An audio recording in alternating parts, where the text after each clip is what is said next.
Okay, so if everyone's ready, we're going to get started.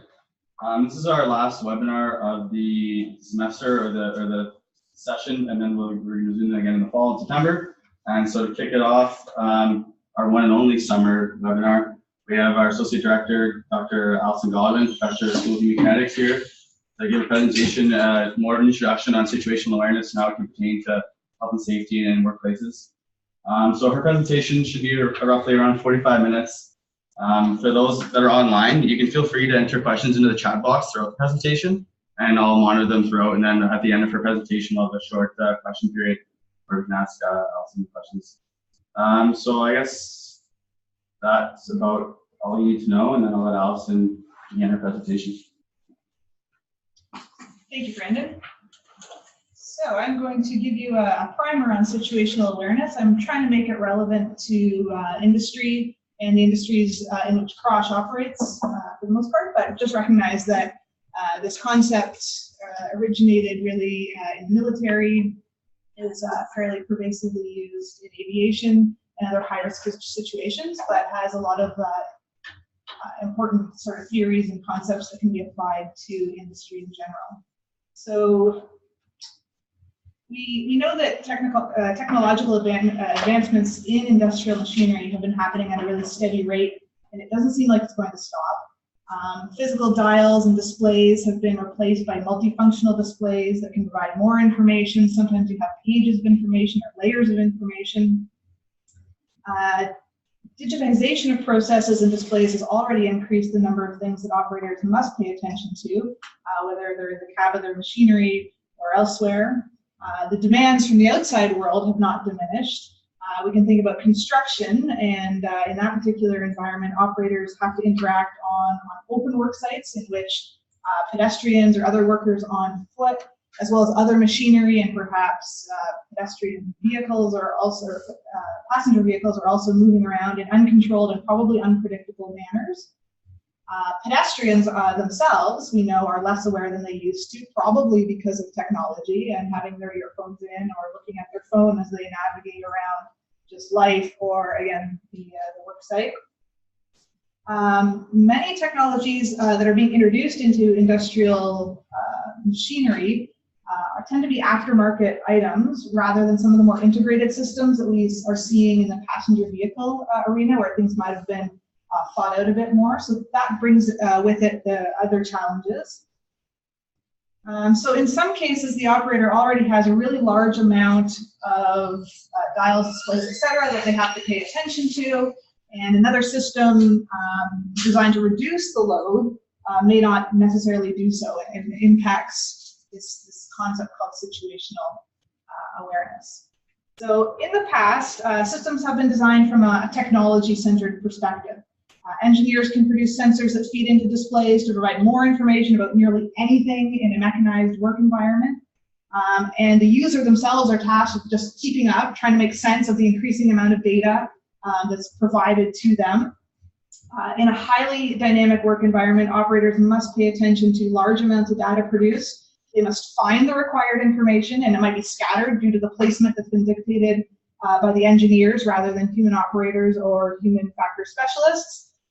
They need to sort it according to known situations. They have to integrate the information in the face of existing work demands and then process it. Sometimes extra work is needed to actually calculate the information that's needed. You don't just get it automatically. You have to do some sort of mental arithmetic to figure out what you need to know. And this leads to what's known as an information gap, when any of those steps can sort of create a bottleneck in which all of a sudden the user doesn't have the piece of information that they need to have at the right amount of time. Add on to this that the humans can only pay attention to a certain amount of information at once. This concept of vigilance, how attentively you can pay attention to something, it begins to waver after a very short period of sustained attention, so you might already be not listening to what I'm saying. So when this happens, errors begin to increase. And so across sort of major classes of systems that operators interact with,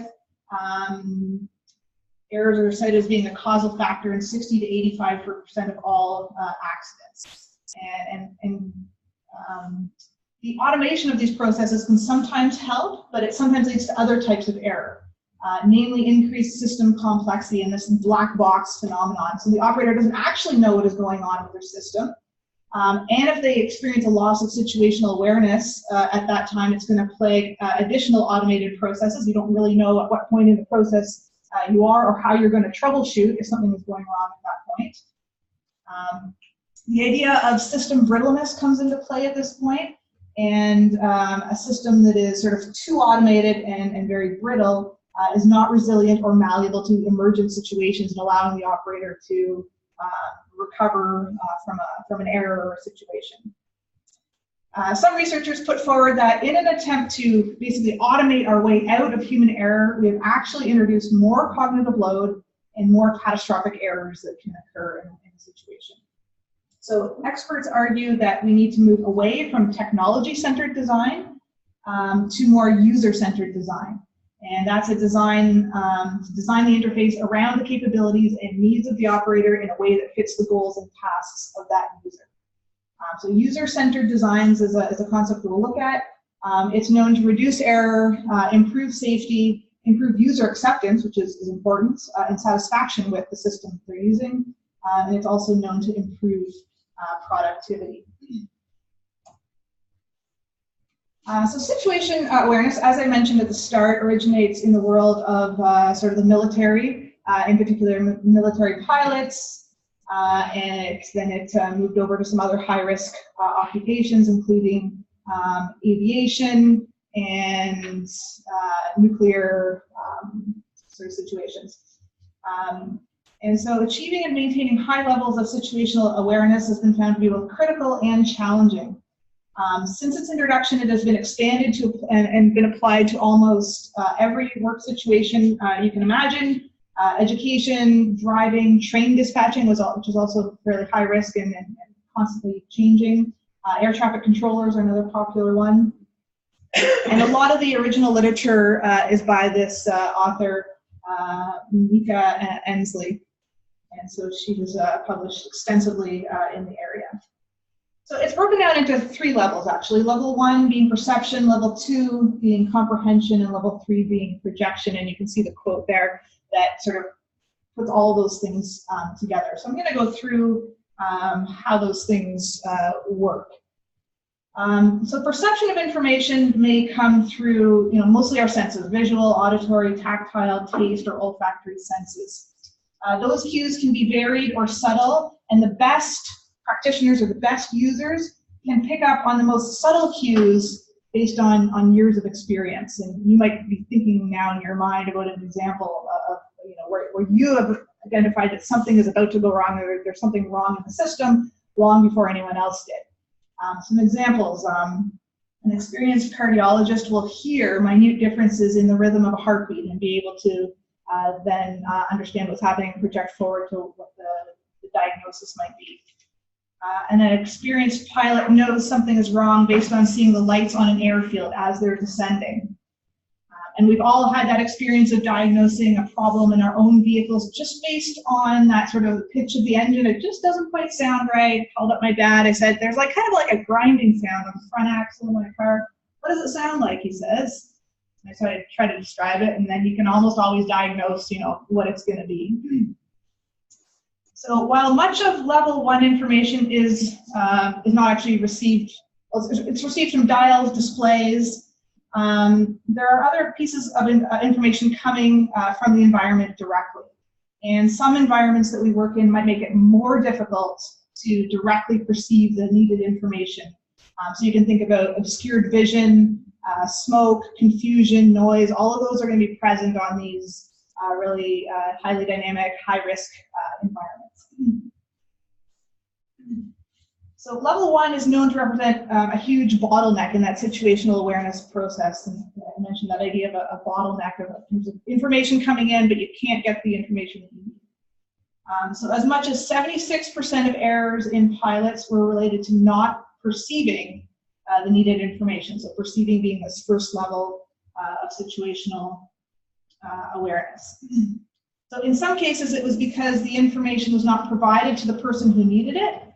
or it was not provided clearly enough due to other system downfalls. So you can think about static on the radio, faded lane markings for that pilot. In some cases, the information was provided earlier, but then the pilot had forgotten it by the time that they needed to use it after they'd taken in more information. And we're going to start to see that this idea of time and the timely provision of information is also really important for maintaining situational awareness. So that's kind of a high-level look at level 1, which is perception. So what are you receiving from the environment?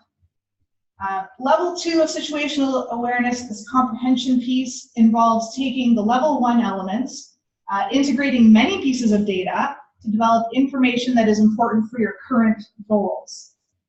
So you can think about this, you've probably experienced this while you're driving your car. You're approaching an intersection, you're looking at a green light, but sometimes you can see the countdown timer on the pedestrian walkway, and so you kind of know how much time you've got before you're going to get a yellow light. So that's level 1 information, right, coming at you, that there's 9 seconds left for the pedestrian to get across. You're now comprehending that means that I have 9 seconds before that light turns yellow, and I'm in a position where I have to stop. At the same time, you're combining information about how fast your car is going, the distance to the intersection, what's your stopping distance or your braking distance, what are the other cars around you doing? Is the person in front of you thinking that they're going to be stopping soon, or are they just blasting through that intersection? And you're basically doing this mental calculation of how long it's going to take you to get into the intersection and whether or not you're going to want to stop.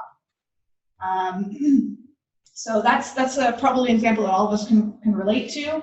A pilot example is probably similar. Upon seeing warning lights, which would be a level 1, a pilot has to decide how serious the problem is in terms of being able to achieve flight or continue the flight pattern, combine it with knowledge of current speed, the amount of runway that they have left, and make a decision about aborting their takeoff if that's the point in time when they get that warning light coming off. So a novice user of a system might be quite good at receiving level 1 information, but they might start to fall short of making decisions in level 2. And so whereas we saw that 76% of errors were related to the level 1 not getting the information, when we get to level 2, 19% of situational awareness errors in aviation are related to that level. So the person is able to see or hear the data or receive it, but they cannot accurately understand the meaning of the information in order to avert an accident, a disaster, whatever. So that brings us to level 3, which is projection. So once the person is able to get the information, understand what it means in relation to their current goal, the next piece is the ability to predict what it will mean in the future. The use of current information to predict how the environment will change in the future requires a very good understanding in that domain that which the person is operating in. And it also involves a fairly large amount of mental workload. And so a failure at level 3 might be related to insufficient knowledge of the domain in which they're working, or it might be a result of being overloaded with other information and they can't actually attend to what's going to happen in the future. Really, only 6% of situational awareness errors fall into this category in the aviation field specifically. And this is likely due to the difficulty of obtaining sort of good situational awareness in both level 1 and 2, rather than a difficulty, it's not always a difficulty in achieving the good ability to predict that futuristic system, but there are components that we can look to improve for sure. So as I've talked through those 3 levels, I hope it's become obvious that time is sort of a critical component across all 3 levels of situational awareness. Operators need to know how far away temporally an outcome or situation is, so timely access to information in level 1. Time is also a strong component of both level 2 and level 3. And since the situation is constantly changing, your situational awareness must also constantly change as well if you want to stay on top of the system and avoid tragic outcomes or fatalistic outcomes. Okay, so one of the popular examples that can be found about a pilot with superior situational awareness is Captain Chesley Sullenberger. So if you haven't watched the movie or watched any of this, I like this guy so much I named my son after him. So this was that famous pilot that landed the plane in the Hudson River. And so his actions during that catastrophic takeoff of an Airbus A320 from LaGuardia Airport are a perfect example of maintaining levels 1, 2, and 3 situational awareness, as well as the importance of time in this whole process. And so, people who talk about situational awareness will always reference Captain Sully as he was called. And so they got the black box recording out of that flight, and it only lasts 4 minutes from the point of takeoff to the point where they lose contact and he lands in the water. And so he had exactly 208 seconds, basically, to process the circumstances, decide his actions, and execute his solution. And when people listen to the black box recording, they are impressed at how cool and calm and collected he was under basically a really stressful situation. So the timing, sort of the time points are there, and you can try to pinpoint them to what's exactly happening, but there's some video, and I've got this YouTube clip that we'll look at, which shows the flight path that he takes, the area where he strikes the birds just after takeoff, and they overlay sort of the dialogue that was happening in the cockpit, but they also have the radio back to the air traffic controller going as an audio record on top of this video.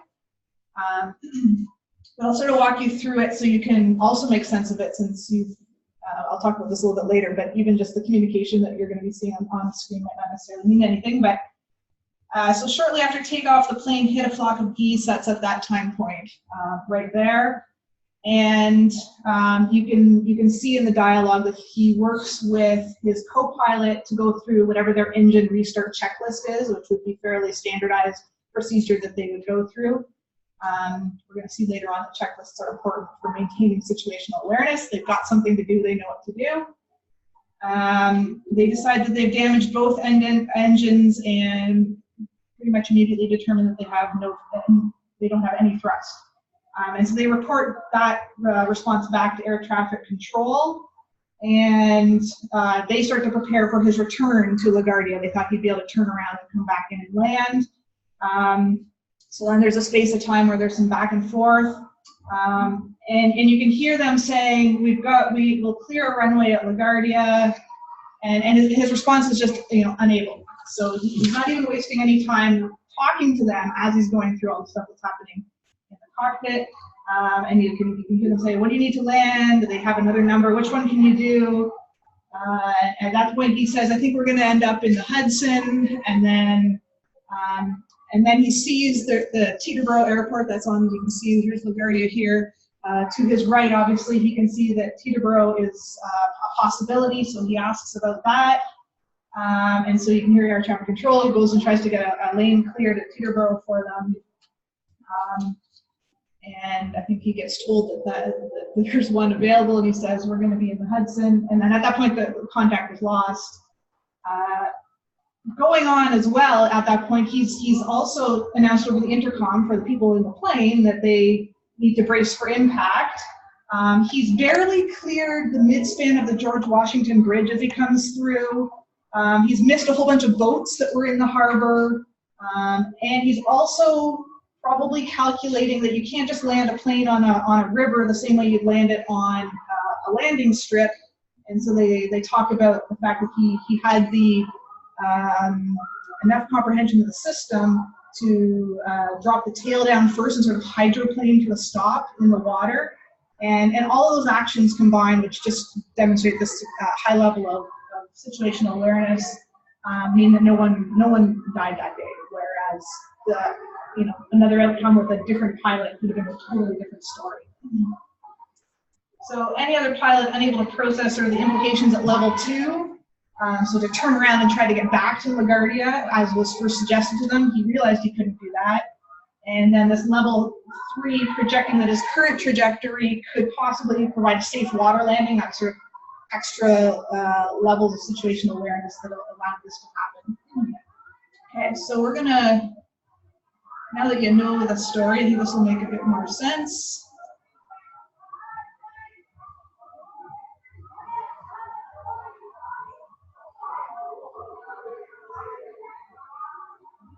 And so you can see the dialogue on the screen. You can see this. Every day.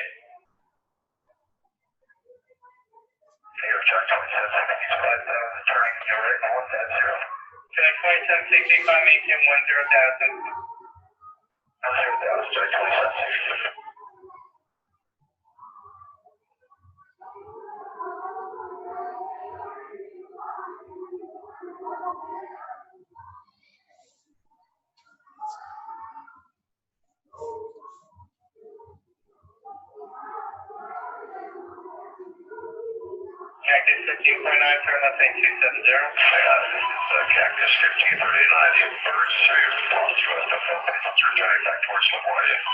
Okay, you need to return a little bit. Turn left heading up 220. 220. Stop your departure, it's got emergency returning. This 15.9, third strike, he lost all engine, he lost the thrust in the engine to the turning immediately. Cactus 1529, which engines? He lost thrust in both engines, he said. Got it. Cactus 1529, we can get it, if you want to try to land 1913. Really, what we made the disaster. Charlie 2760, turn left 070.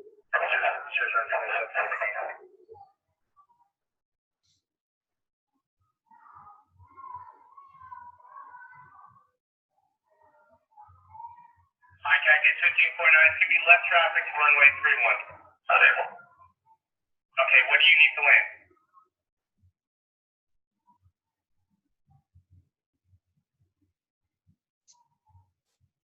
Cactus 15.9, runway 4 is available if you want to make left traffic to runway 4. What's the virtual ride? Anything in New Jersey, maybe Teterboro? Okay, you're off your right side at Teterboro Airport. You want to try to go to Teterboro? Yes. Teterboro, Empire, actually, LaGuardia Departure guy, emergency inbound. There you go. Cactus 1529 over the George Washington Bridge, wants to go to the airport right now.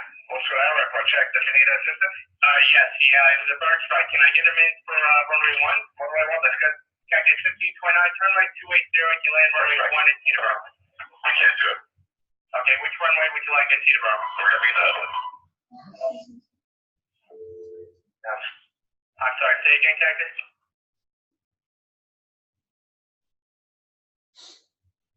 Alright. Charlie 2760, contact New York 12618. Charlie 2760.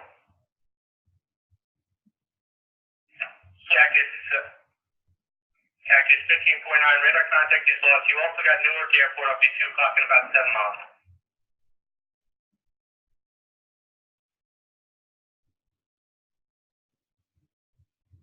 EU 54718, turn left lane 210. 4718. I think he said he's going to the Hudson. Cactus 15.9, he's on.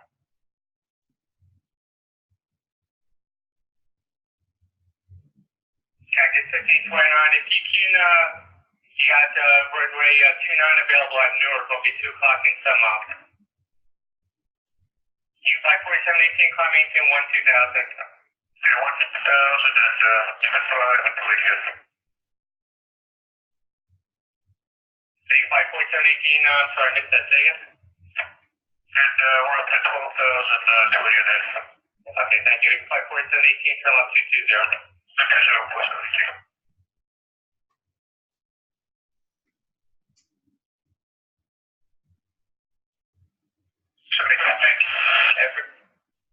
Okay, so that basically played out as we knew it was going to play out. And so you can see the dialogue there going through that checklist, and then you see the thought processes in terms of how they're going to land that plane. And the whole while, the air traffic control is also demonstrating a decent amount of situational awareness and trying to find other places where they can land and not really that wasn't, he didn't sound like he was phased either with trying to avert what was happening here. So there's probably, yeah, more examples that can be researched in this particular situation.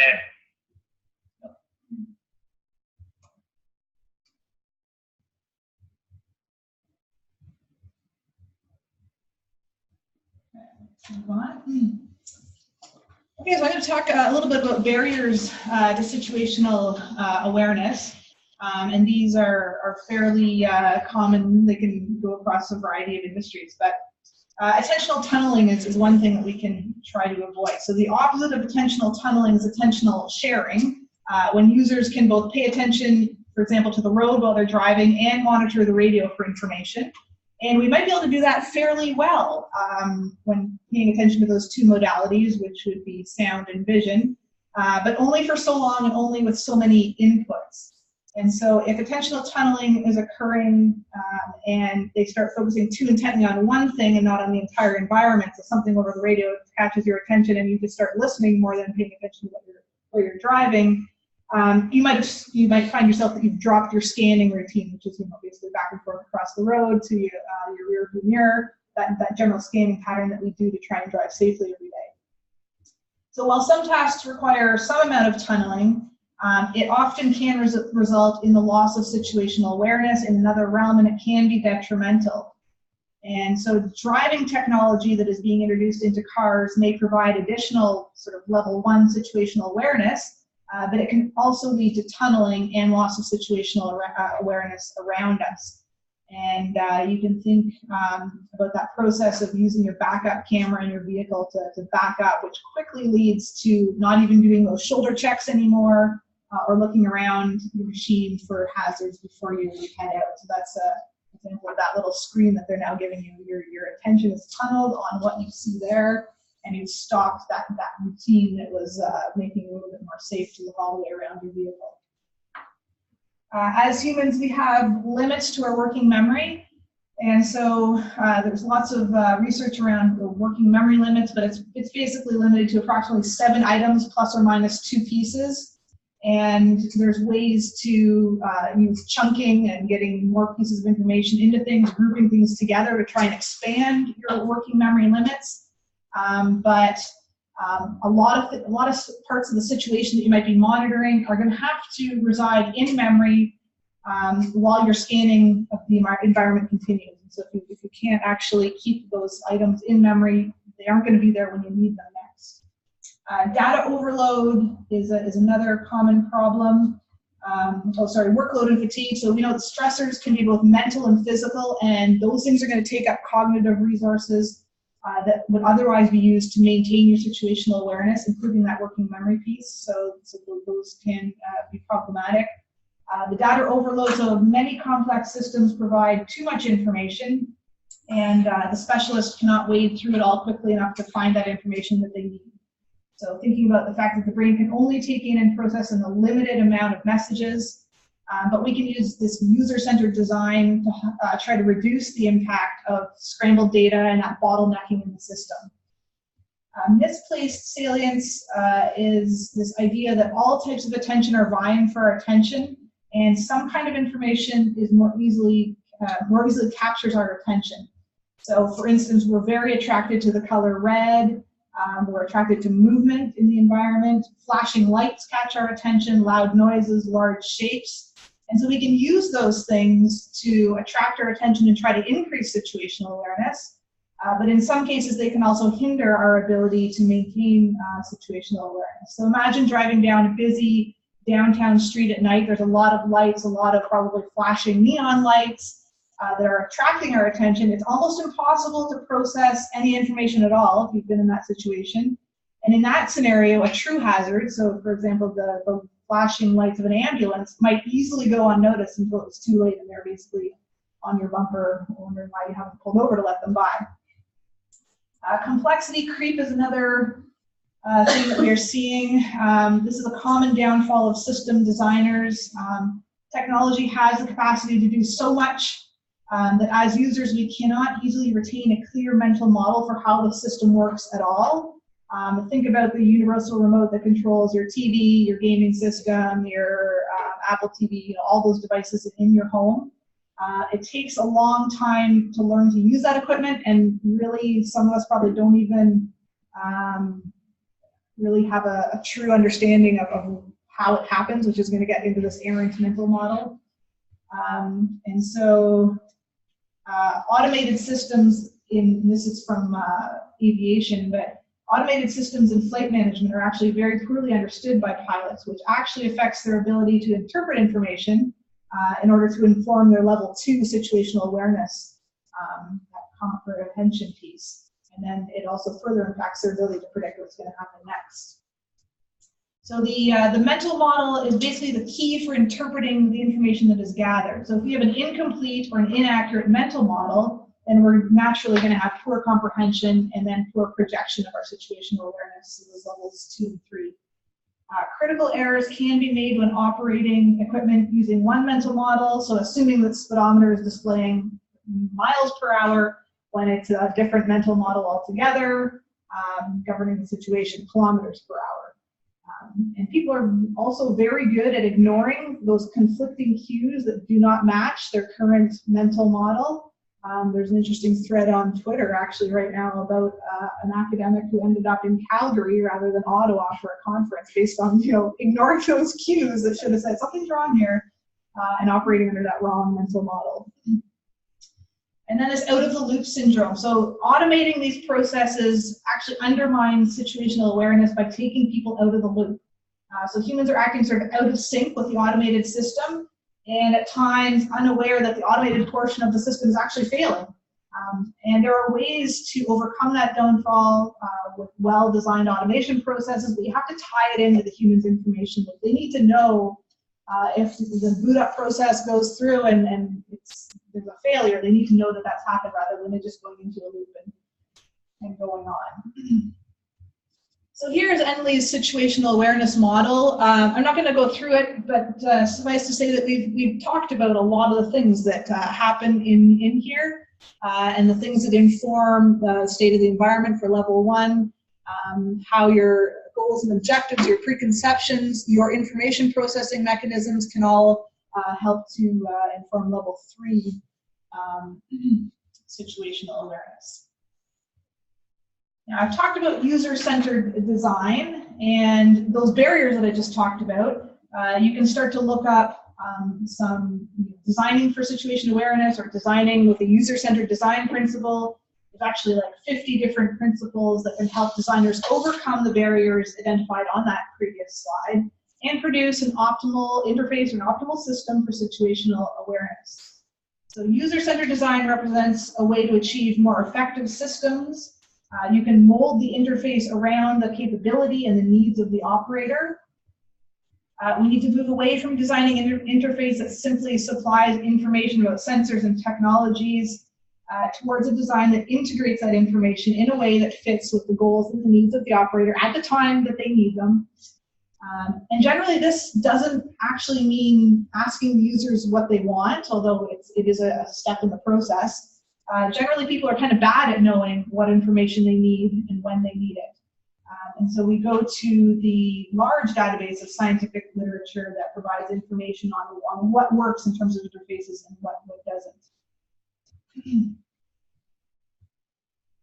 Now, the good news is that training situational awareness can also happen. So if we think about a continuum, if you're going from being a novice user of the system all the way to an expert, for novice users of the system, situational awareness is demanding. It's frequently incomplete, so they're not really operating with a full mental model of what's going on, and they're often erroneous. So novice users are challenged by their limited ability to pay attention, their limited working memory, and their lack of knowledge of what they actually need to be paying attention to. And that's sometimes due to noise in the system. Every piece of information needs to be processed in working memory along with many other pieces of data. Novice users' scanning patterns are sporadic and not optimal, they're not efficient, and as a result they might miss something while they're paying too close attention to something else. Experts, on the other hand, have this really well-developed mental model specific to their domain. They have this automaticity of certain processes, especially the skills. So they've got the skills to do efficient scanning patterns. It makes their situational awareness and achieving situational awareness effortless. It's more complete, and they can demonstrate a greater understanding of the situation. And so gathering situational awareness is not passive. It's actually an active process, and one that has to be learned and possibly has to be trained. And that would account for why some of these high-risk fields like aviation, medicine, they have such long training requirements in the form of training and practicing hours. They need to train in order to have the proper amount of situational awareness. Interestingly, you could take the pilots with the best situational awareness scores, regardless of whether they were novice or experts, and those ones with the best situational awareness also demonstrated really high levels of psychomotor skills, communication and coordination, and prioritization of tasks. And luckily, those things can be trained. Specifically, the advanced level of automated physical skills frees up the attentional resources so that they can pay attention to the things that they need to have good situational awareness. So some work has been done to try and come up with training approaches for situational awareness, and this was a program developed by Ensley and Robertson, and it was targeting 5 sort of critical problems. They were looking at differences in mental models across different levels of an organization, and they found that this idea of reviewing and debriefing, provision of feedback, need for standardized shift meetings to establish shared goals and understand the situation. All of these feedback mechanisms allowed other users to develop better situational awareness about the system or about whatever. If there was a fatality or an accident, they can also improve those things. The last thing, they looked at targeting problems that are known to reduce situational awareness in the environment, so they reducing distractions. The effects of noise, lighting, vigilance, and memory issues were also targeted, and that was specific to an aviation company. Another computer-based module tried to target those 6 areas that you see on the screen in order to improve skills in novice pilots, and here's where we see a lot of those things that were reiterated in the video we looked at. So checklist completion procedures. These things help to give the user more situational awareness, and you saw the pilots going through their checklist all the way through, and you know, it's been proven that that's what you need to check, and if you go through those procedures, then you're going to have better situational awareness about the situation.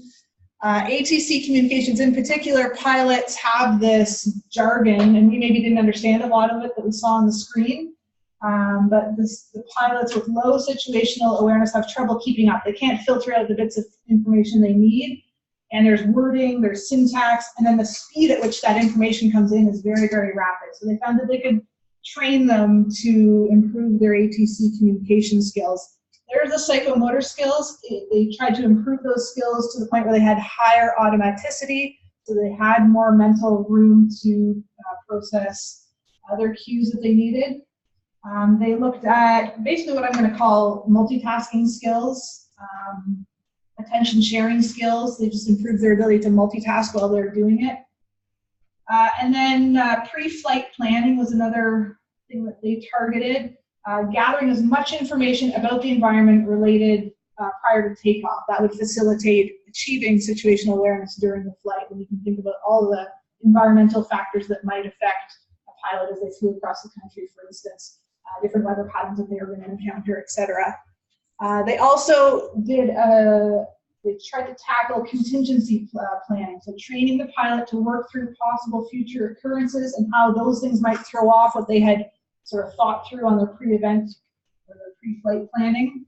And when you look at the things that they did, it's not unlike the way a sports psychologist might talk or walk an elite athlete through all sorts of problems or things that would happen on the day of their competition and make them more robust and able to take problems in their environment. Okay, so I'm going to switch gears now and show you some of the research that we're doing at CROSH that involves looking at situational awareness. And the way that I'm tackling this currently is with a virtual reality environment. And so we're trying to see if we can test situational awareness associated with different technology aids. So you know that a lot of mobile equipment has challenges for navigating safely in whatever environment they are in. And there's a variety of interfaces and systems that can be added on to try and improve situational awareness, improve the amount of information coming into the operator to make better decisions more quickly. So this is a load haul dump machine, and it's being operated in a typical underground mine. We have an Oculus Rift headset, so they are experiencing this in a full virtual reality mode.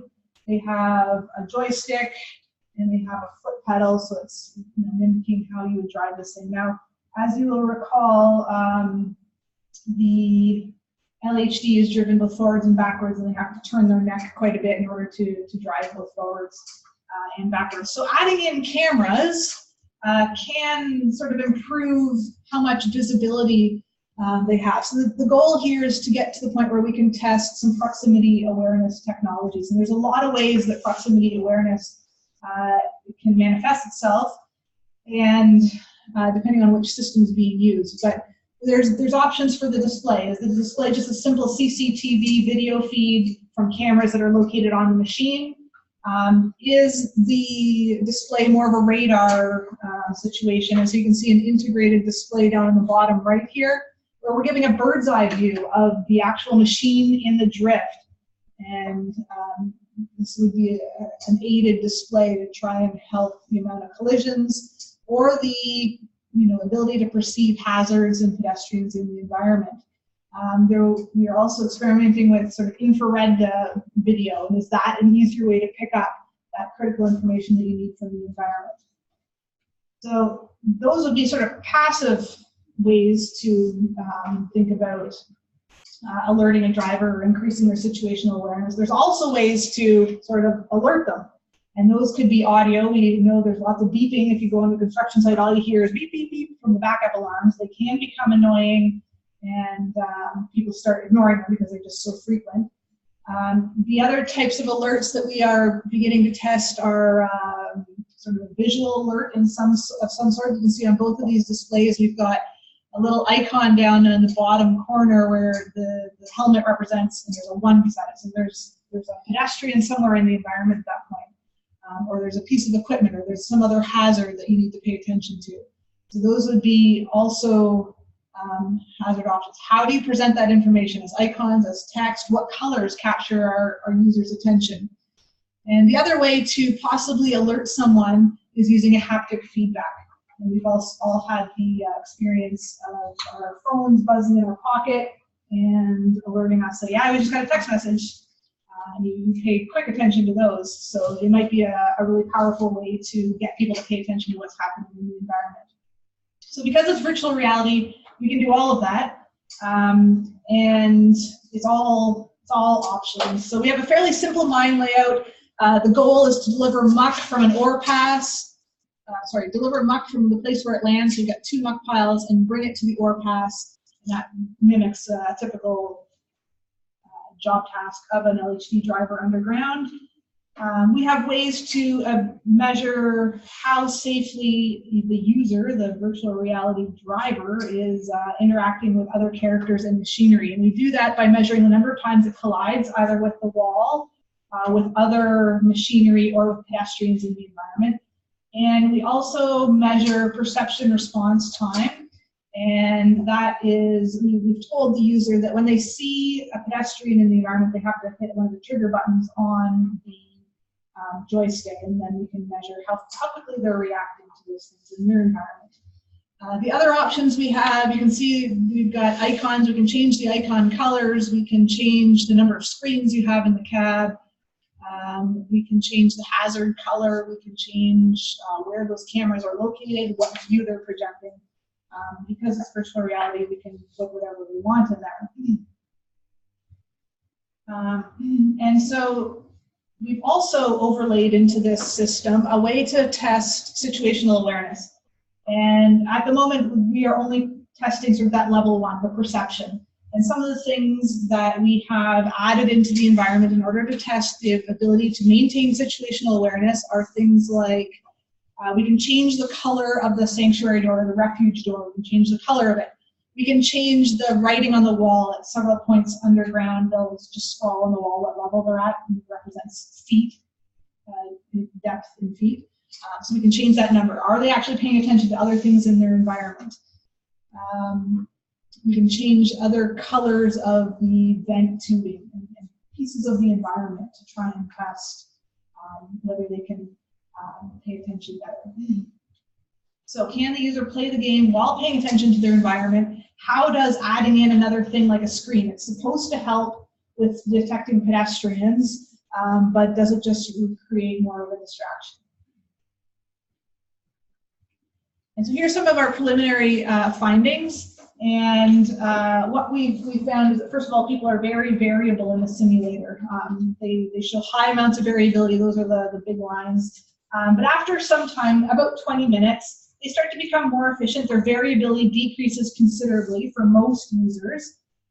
Secondly, we have determined that we can improve how consistently they respond if we give them a tutorial. That makes sense. We can eliminate a lot of the trial and error learning that has to happen in order to use the system.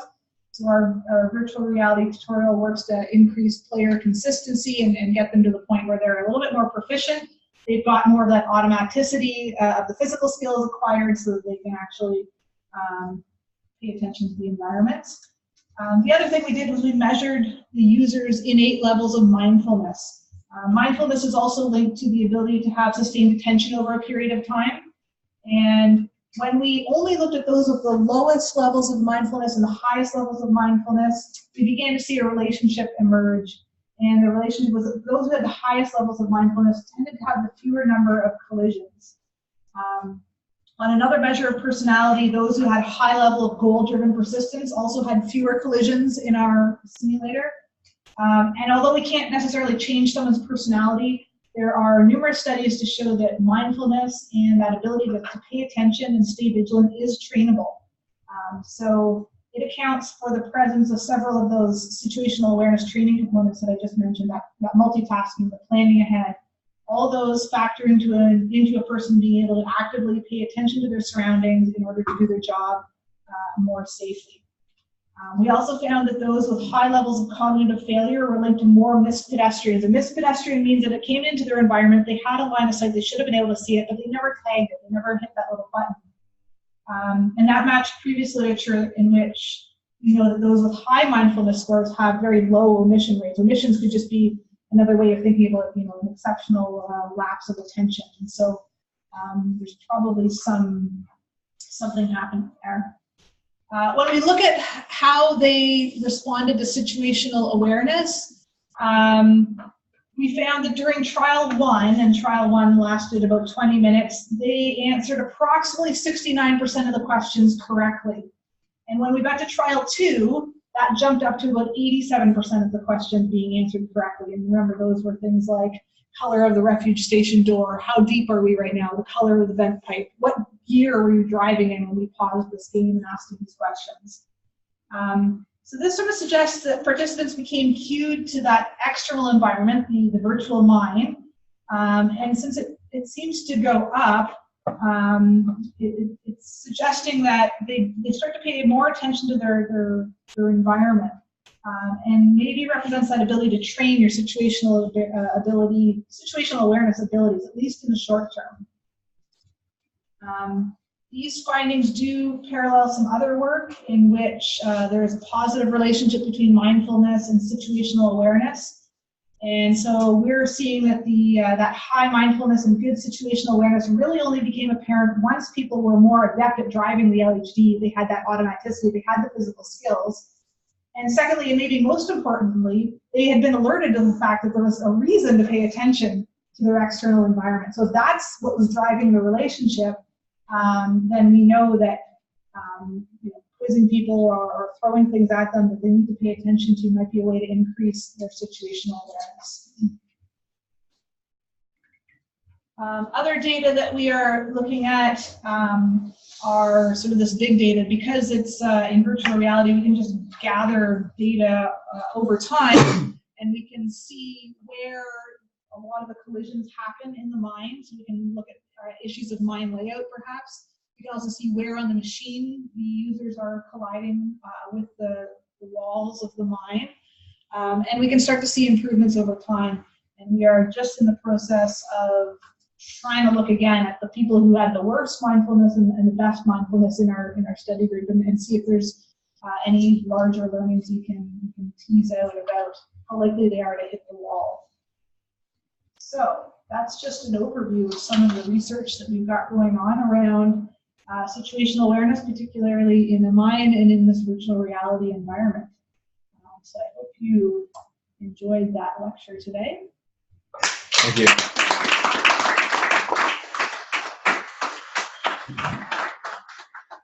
We'll give our online audience a couple minutes to see if they have any questions. Does anyone here have a question? Of course you do. Yes, I do. Of course I do. I'm the memory, the 7 pieces of things that you can keep in your brain. Does that change as you age? Well, that's a good question. Do we know? I'm not going to say whether I know or not. However, if there are deficits in terms of that capacity, it might be overcome by just your general knowledge about and that contingency planning. You're just better at doing that, so you don't have to deal with the memory issue, which likely decreases with age. I feel like it decreased. Thanks, Alison. So if mindfulness can be trained, first, I don't know, off the top of your head, you know some of the ways that you can increase or improve your mindfulness. And then so if they are kind of fairly simple or accessible, do you see a fit for that as like a part of like a company's program or something like that, as far as you have to kind of improve safety? Yeah, so mindfulness can take a few different sort of tracks, and some of the original work goes back to the Buddhists and their meditation practices. That's what I was thinking. I wasn't sure if that was the one that and so I'm not sure that we're going to get a lot of workplaces signing on for like meditation time before work. But there's this attention piece that also aligns closely with mindfulness, and the attention and like those things that I talked about, like the scanning patterns, knowing what you're scanning for, training some of the more concrete skills that will help you have situational awareness, I think are certainly trainable. You know, sometimes you run into descriptions of mindfulness in which they're talking about your openness to things and how, you know, how fuzzy you feel as well. Is what I want to say. Yeah, not sure those are going to lead us to some hard skills. Yeah. How would flow play into the context of mindfulness and situational awareness? Oh yeah, flow. I just learned about flow. I'm gonna have to get back to you. I'll do another webinar on flow later. Yeah, flow is important, especially now that we have a computer game and we have other interactive methods of looking at how people learn and what they take away from something, and how immersed they are in the experience, and how frustrated they are. So all those things tie into what kind of learning is going to happen when they are working with this technology. But yeah, it hadn't occurred to me to be looking at flow until I met the computer scientists. With your research and looking at proximity detection, you kind of touched on it when you spoke on the VR mining simulator. Is there a camera type or a alert type that you see could be most effective just in general overall, or is it more just dependent on like individual circumstances? Yeah, there's lots of research about what types of alerts and what the interface should look like, and a lot of it comes from passenger vehicles. The question is whether it transfers perfectly to a mining environment, for instance, or other heavy industries. So I think that's where the literature might be lacking, but there are some things that we can start with. You know, we know which colors that we're attracted to. We know that certain alarms are better, certain audio frequencies are better tolerated than others. So we can narrow down what we look at, but hopefully come up with a solution that is ideal for the mining industry. I'm thinking about even just like camera types. Like, I know we've talked about it. I don't know if there's a real answer to it, but it seems like the bird's eye view type thing is maybe favorable, but again, it's not the easiest to comprehend. And so individuals may not like get the feedback that they want right away, and it might lead to some more distraction. Yeah, I'm hoping that we do that study soon. Anecdotally, the users in the simulator, when they were given that bird's eye view, the radar view, they stopped looking around their vehicle. It was almost like the backup camera. Just rely on it, Yeah, they just looked at that, and they were doing quite well with just that. But yeah, how does that change the situational awareness globally? And that idea of tunneling in on this display and not looking anywhere else can be problematic. You talked about how various training could improve performance and improve situational awareness and that sort of thing. Using the example of LHD, what's the existing baseline of training that they get? Personal SFTs or like, how much? Well, how much training did you get in your car? Do you have a backup camera in your car? I do know that. Yeah. Did you get any training on it? No. Yeah. Okay. And then, I was just wondering how much room there is for improvement. yeah, I've always said that a lot of this comes down to, no doubt it works, and no doubt it's, as the technology has increased, the accuracy has increased considerably, and we're fairly certain that it's reliable. Like if there's something there, you're going to see it on your screen, but it comes down to policy then and how you safely implement.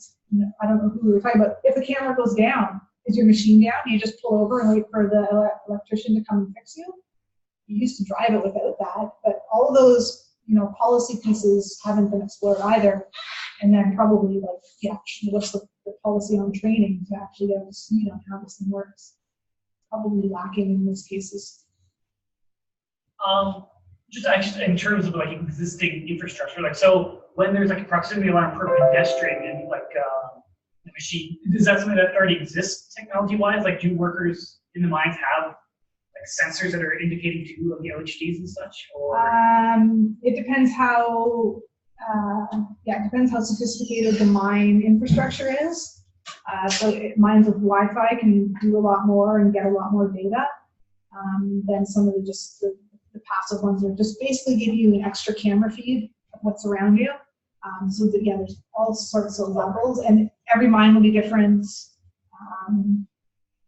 There's issues with make sure you tagged everything you needed to tag. If someone goes underground and they didn't take their tag, there's another policy problem. Like they are now blind to that operator if you're totally relying on that system. So some of it is managing those errors that might happen.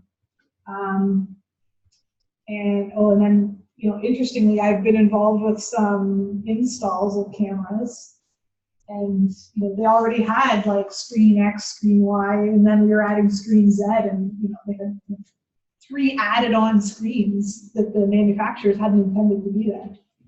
And no one's looking at that problem. So we have an online question, and I think we'll stop it there. So while individual situational awareness is critical, I'm also interested in situational awareness at an organizational level. Are you aware if the barriers presented here also apply to organizations, or have you come across any situational awareness barriers at the organizational level? Right, so there is a concept of shared situational awareness or situational awareness for teams, and there's a decent amount of literature on that as well. The one training example that I gave, it was definitely about how do you improve communication at all levels. So, maybe someone knows, the procedure that needs to happen, or what could have mitigated an accident from happening. But if you haven't communicated it throughout the team, so you increase the amount of shared situational awareness, there's no point. But yeah, there's a whole section of literature that specifically deals with that shared situational awareness. I didn't touch on that too much, but I would be happy to send more information to whoever that is. Awesome. Can you take one more? Another one popped up. Sorry. Do you see that situational, you spoke about it a little bit, but do you see that situational awareness will need to be integrated in organizational processes, policies, and procedures, and the remote internal responsibility system? I think that would be, strong move.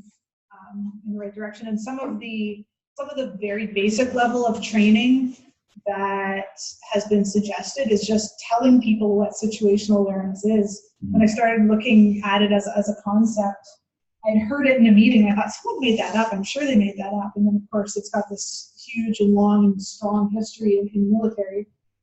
So it wasn't made up, but it, probably hasn't had as much crossover to some of the industries where, maybe it's not as high risk as nuclear stations or military error decision making, but it could still help improve safety and just, yeah. I feel like the big area where that's now are the military-like organizations like police and firefighters Yes. and fire rangers Yeah. and paramedics and all these people who are more regularly, I guess. But even in the hospital, and they talk about the different alarms going off and what you need to pay attention to and that sort of thing. So I do think it's really getting big. Yeah. Awesome. Well, thanks everyone for being here. Thanks for your questions.